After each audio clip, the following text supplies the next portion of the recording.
Абай Құнанбаев 19-шы қара сөз.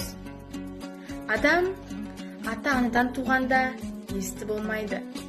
Естіп, көріп, ұстап, татып ескерсе, дүниедегі жақсы жаман танидағы, сондайдан білгені, көргені көп болған адам білімді болады. Естілердің айтқан сөздерін ескеріп жүрген кісі өзі де есті болады. Әрбір естілік жеке өз іске жарамайды. Сол естілерден естіп, білген, жақсы нәрселер ескерсе, жаман дегеннен сақтанса, сонда іске жарайды. Сонда адам десе болады.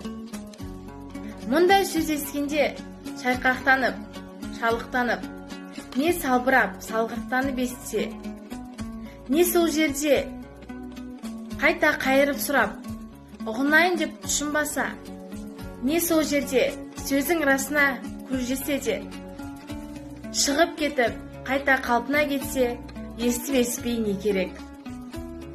Осындай сөз танымайтұғын елге сөз айтқанша, өзіңді танитұғын шошқаны баққан жақсы деп бір хакім айтқан екен. Сол секілді сөз болады.